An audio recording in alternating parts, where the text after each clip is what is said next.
Hi friends, welcome to metro story. இன்றைக்கி episode எப்படி போச்சுன்னு பார்த்துடலாம். ஸோ விஜய் நிவின் வந்து பேசிகிட்டு இருக்காங்க வீட்டில். அவன் இப்போ போய் பிடிச்சிடலாம் அப்படின்னு. இல்லை அவசரப்படாதீங்க, வெயிட் பண்ணுங்கன்னு.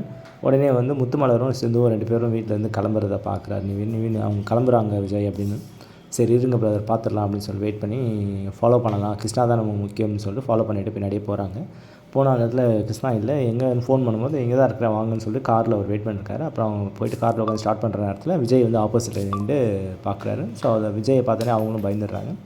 அப்புறமா நிவின் வந்து கிருஷ்ணாவை அடிச்சு பிடிச்சி வெளியே இழுத்து போட்டு அப்புறம் 2 பேரும் லாக் பண்ணி அப்புறம் அதே காரில் கூட்டு வந்து வீட்டுக்கு வந்து லாக் பண்ணிடுறாங்க ரூமில் தள்ளி. ஸோ அவங்க வந்து அந்த கெஸ்ட் ஹவுஸ் வீட்லேயே லாக் பண்ணிவிட்டு வெயிட் பண்ணுறாங்க. அப்புறம் எல்லோரும் ஏஞ்சி காலைல வந்து என்ன நிவின் நீங்கள் எப்போ வந்தீங்க அப்படின்னு. நான் வந்து ஒரு வேலையை போயிருந்தேன், அந்த வேலை முடியல அதான் வந்துட்டோம் அப்படின்னு வந்து சொல்கிறாங்க காவேரி கிட்டே. ஸோ தாத்தா பாட்டி வந்துடுறாங்க. காஃபி குடிச்சிட்டு எல்லாம் பேசிகிட்டு இருக்கேன். நிவின் வந்து கால் பண்ணி யமுனா வர சொல்லிட்டு, என்ன அர்ஜென்ட்டாக வர சொல்லியிருக்கீங்க, வா நேரில் சொல்கிறேன் அப்படின்னு சொல்லிட்டு. அப்புறம் அவங்க வந்துட்டு என்ன யமுனா காலையிலே வந்திருக்கிற அப்படின்னு சொல்லி சாரதாம்மா யமுனா கேட்குறாங்க. ஆமாம், எனக்கு அவர் தான் வர சொன்னார், என்னன்னு தெரியல அப்படின்னு. என்னாச்சு, என்ன பிரச்சனையா அப்படின்னு வந்து கேட்குறாங்க.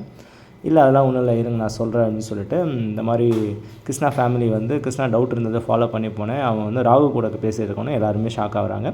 ஸோ என்ன எப்படி சொல்கிறீங்க, ராகு கூட நான் ஃபாலோ பண்ணி பேசி பிடிச்சி அடைச்சி வச்சுருக்கிறோம் அப்படின்னு சொல்லி வாங்கன்னு சொல்லி வெளியே வந்து கூப்பிட்டு வந்து கெஸ்ட் ஹவுஸ் ஓப்பன் பண்ணி வெளியே இழுத்து வந்து உண்மையை சொல்கிறா அப்படின்னு சொல்லி முத்துமலர் சொல்லிடுறாங்க.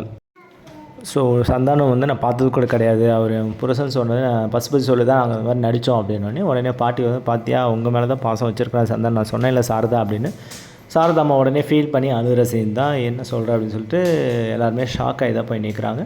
ஸோ இன்றைக்கி வந்து சாரதாம்மா ஃபீல் பண்ணி அழுகிற சீன் தான். முத்துமலர் கையெடுத்து கும்பிட்டு என்னை மன்னிச்சிருங்க அப்படின்ற மாதிரி சொல்கிறாங்க. அந்த கண்டினியூட்டி வந்து நாளைக்கு அப்படியே தொடருங்க. நம்ம சேனலை சப்ஸ்கிரைப் பண்ணி ஷேர் பண்ணி லைக் பண்ணி கமெண்ட் பண்ணுங்கள். இது பண்ண அப்டேட் வந்துகிட்டே இருக்கும். தேங்க்யூ.